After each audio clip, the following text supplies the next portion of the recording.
Jadi ceritanya begini, tidak cukup kesulitan yang datang akibat invasi Rusia ke Ukraina. Eropa kini juga sedang dilanda kesulitan bertubi-tubi, harus menghadapi musim gelombang panas di mana bencana ini bahkan sampai membuat leleh aspal di Inggris. Sehabis gelombang panas ekstrim ini akan tiba pula hantu musim dingin yang mengerikan.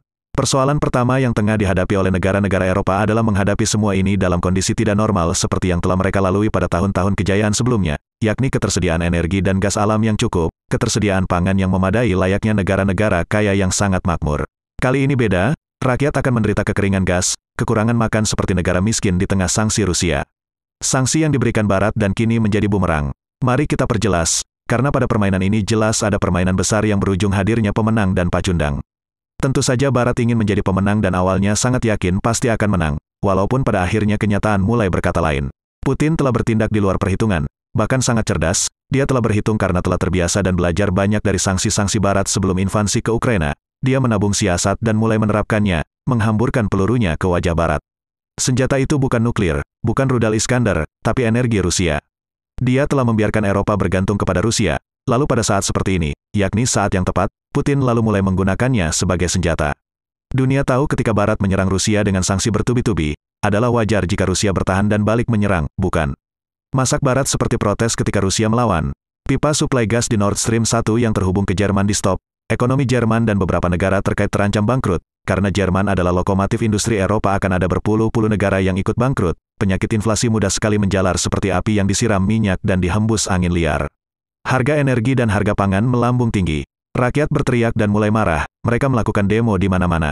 Sekarang jelas terlihat, Eropa sudah kalah di tahap awal, beberapa pemimpin seperti antri dan terpaksa meletakkan jabatan, terakhir bahkan Perdana Menteri Inggris Boris Johnson jatuh terjerambab dalam posisinya, akibat maraknya protes pekerja. Seorang pejabat Eropa bahkan berkata kepada Reuters, bahwa nasib Eropa seolah sedang dipermainkan oleh Putin dan pemimpin Rusia itu sedang menikmati permainannya.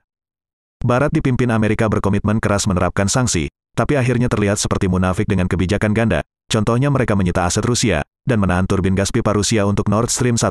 Lalu ketika melihat Eropa dalam bahaya Kanada terpaksa menelan ludahnya sendiri, dan Amerika juga menyetujuinya, tapi benar-benar karena terpaksa.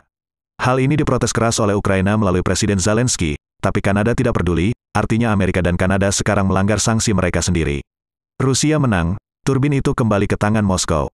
Namun Eropa tetap ketakutan, karena kuncinya tetap di tangan Putin. Putin bisa saja tetap menutup gas dan membiarkan bencana monster gelombang panas dan hantu musim dingin melanda Eropa tanpa gas. Eropa tidak bisa pindah ke energi alternatif secepat kilat karena kedua musim telah sangat dekat berada di depan mata. Yang paling meresahkan adalah ternyata aspirasi masyarakat Eropa berawal dari Budapest justru mulai anti-NATO dan bukan anti-Rusia. Para pemimpin ini ketakutan, mereka takut jatuh seperti Boris Johnson. Seperti pemimpin-pemimpin Eropa lain yang sudah duluan terjungkal di tengah krisis invasi Rusia yang sangat menjengkelkan ini. Banyak yang kemudian mulai berpikir, sanksi terhadap Rusia adalah kesalahan. Dan bahkan mantan Perdana Menteri Inggris dan juga Presiden Prancis Emmanuel Macron pernah mengatakan, dunia bukan Eropa dan bukan Amerika lagi, tetapi Cina dan Rusia. Setidaknya bagi Putin, menutup gas ke Eropa atau tetap menjualnya bukanlah pilihan yang sulit. Menutupnya berarti unjuk kekuatan bahwa Rusia bukan sebuah negara yang dapat diremehkan Barat. Membukanya kembali dengan harga 10 kali lipat maka Putin juga akan tetap mendapatkan keuntungan yang berlipat-lipat. Artinya Eropa akan inflasi akibat tingginya harga energi Rusia. Sebaliknya Rusia akan menikmati keuntungan ekonomi dan akan memiliki modal untuk tetap menjadi yang terkuat. Sesederhana itu.